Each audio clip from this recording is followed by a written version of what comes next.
Hi, my name's Cody. I'm a technical support engineer with GoEngineer. Today, in this quick tips video, I'm going to show you how to apply materials to your Toolbox components. To do this, we're going to launch a program called Toolbox Settings.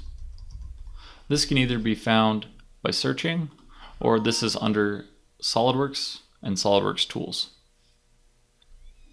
If you use a PDM system to manage your database, you will have to check it out. We're going to customize our hardware today. In this window, we are going to define a custom property for material, and we're just going to name this material. The next selection we want to choose is a list box. This will allow us to link to SolidWorks' library of materials. And in options, I'm going to select each value will have a new configuration name. This means that for each material I have for a component, it will allow me to assign different comments, descriptions, and most importantly, part numbers. From here we can select any of the SolidWorks materials, whether that be standard materials or custom materials. We're going to just define some materials.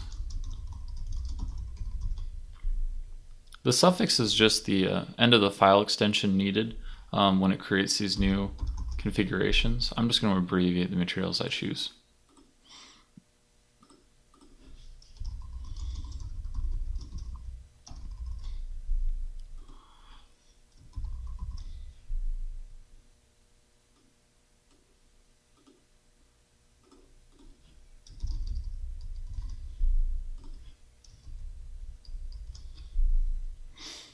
Once I've done this, I'm going to select OK.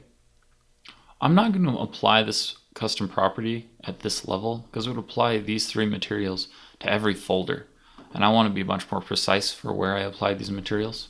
So I'm going to dive down into my folder to the component I wish to apply these materials to, and I will apply these materials.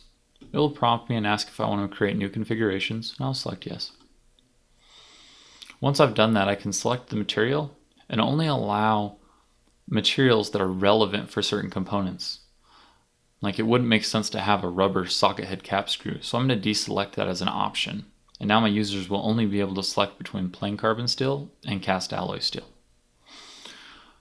Just like we've done with our socket head cap screws, we could go into our O-rings folder and apply our materials.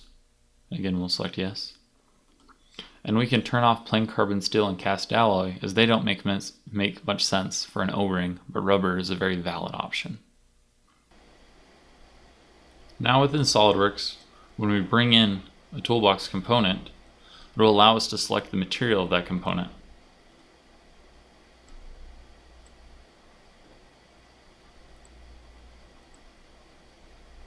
This will change the appearance and the properties. This has been Cody with GoEngineer, showing you how to apply materials to your Toolbox components. Thank you.